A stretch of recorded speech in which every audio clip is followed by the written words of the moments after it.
بسم اللہ الرحمن الرحیم۔ زندگی میں ہم سب کو مختلف مشکلات کا سامنا ہوتا ہے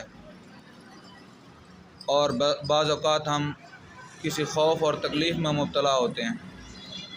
کبھی مال کے ضائع ہو جانے کا خوف، کبھی دشمن کا خوف، کبھی جان کے چلے جانے کا خوف۔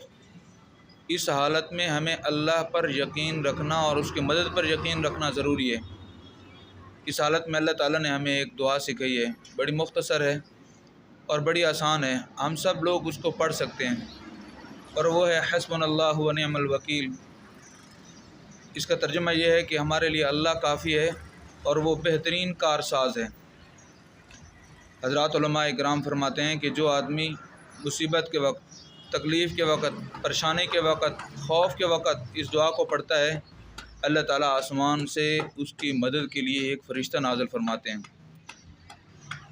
یہ دعا اصل میں حضرت ابراہیم علیہ السلام نے اس وقت پڑھی تھی جب نمرود نے حضرت ابراہیم علیہ السلام کو آگ میں ڈالنے کی کوشش کی، تو حضرت نے یہ دعا پڑھی، اللہ تعالیٰ کی مدد آئی۔ اللہ تعالیٰ نے آگ کو حکم دیا، قلنا یا نار کونی بردا وسلاما علی ابراہیم۔ اللہ تعالیٰ نے فرمایا، ہم نے آگ کو کہا ٹھنڈی ہو جا اور سلامتی والی ہو جا حضرت ابراہیم علیہ السلام پر۔ آپ سب کے علم میں ہے کہ حضرت ابراہیم علیہ السلام اس آگ میں کتنا عرصہ رہے، مگر جب وہ آگ بجھی تو حضرت صحیح سالم باہر آئے۔ اس کی وجہ کیا تھی؟ اللہ تعالیٰ کی مدد، اس دعا کی برکت۔ اور یہی دعا حضرات صحابہ کرام رضوان اللہ علیہم اجمعین نے غزوہ احد کے وقت پڑھی تھی۔ جب صحابہ کرام نے دیکھا کہ صحابہ کرام شہید ہو رہے ہیں تو انہوں نے یہ دعا پڑھی تھی، حسبنا اللہ و نعم الوکیل۔ اللہ تعالیٰ کا قرآن گواہ ہے کہ اس وقت بھی اللہ تعالیٰ نے آسمان سے فرشتے بھیجے تھے۔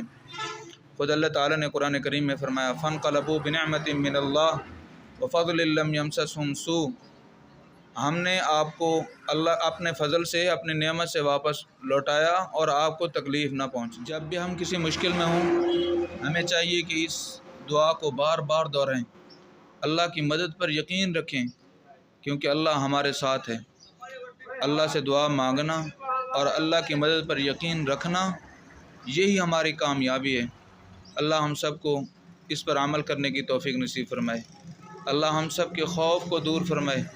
السلام علیکم ورحمۃ اللہ وبرکاتہ۔